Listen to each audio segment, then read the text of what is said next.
Havia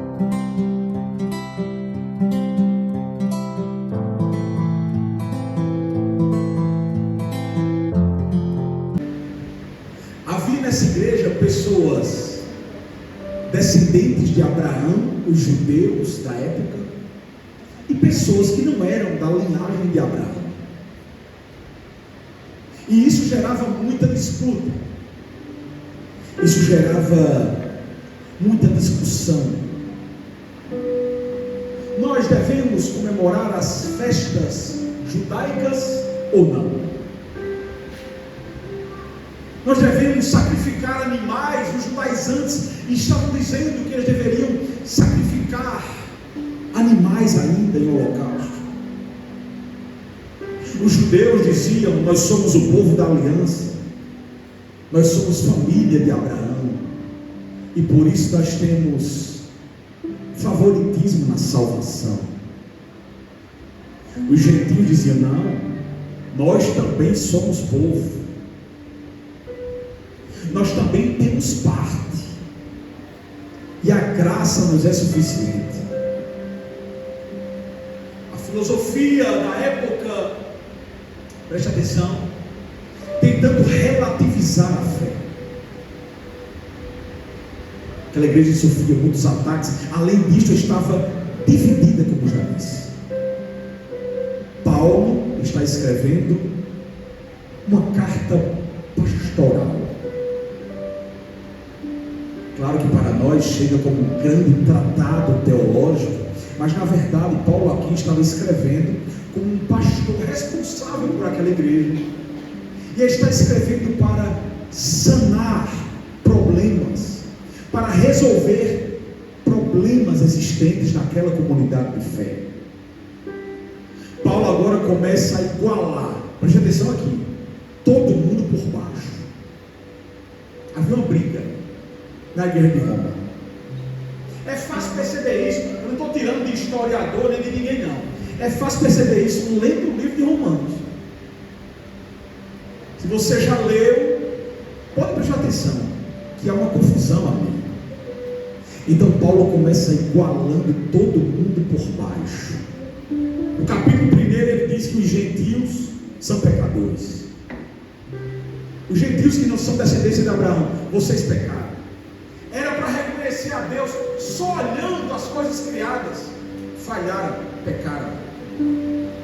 Mas no capítulo 2 ele se dirige aos judeus: vocês também são pecadores. Vocês ainda piores, porque tem a lei, mas não conseguem obedecer a lei. Gentios pecaram, judeus pecaram. No capítulo 3 Paulo diz, aquele versículo tão clássico do evangelismo, Paulo diz: todos pecaram. Todos. Olha para cá. Todos, indistintamente, pecaram e foram juntamente afastados da glória de Deus, destituídos da glória de Deus, separados da comunhão com Deus. Todos, gentios e judeus, agora carecendo de um Salvador.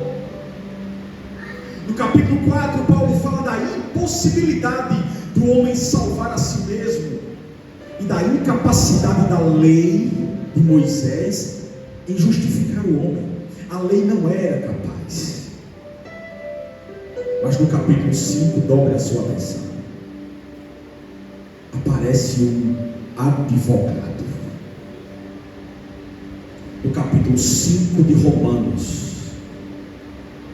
aparece o justificador.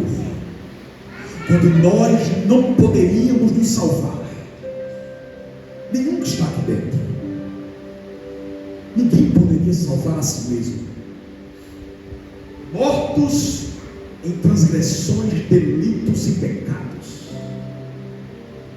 Quem nunca fumou, nunca bebeu, nunca jogou, nunca dançou, nunca falou mal do outro, está em pecado. A vida desta pessoa é pecado, pelo pecado original que manchou, enfermou toda a humanidade. Escute isso. Um dia um amigo disse: irmão Jardel, eu não sou crente não, mas eu vivo fazendo bem, eu vivo fazendo obras filantrópicas, eu vivo procurando o caminho correto. Aí eu fui obrigado a dizer: meu amigo, você precisa encontrar-se com Jesus Cristo. Chegou um advogado chamado Jesus. Toda a carta aos Romanos, escute aqui, é sobre Jesus. Não é sobre judeu, não é sobre gentil, não é sobre as cantoras, não é sobre o pregador, não é sobre o pastor da igreja, não é sobre os congressistas. Toda a carta aos Romanos exalta a soberania do homem maravilhoso da Galileia, chamado Jesus Cristo de Nazaré. Ele é o grande. Talvez tenha alguém que se ache grande, mas não. Ele é grande. Jesus é grande. Ele é tremendo. Paulo aborda a superioridade do Evangelho de Jesus Cristo.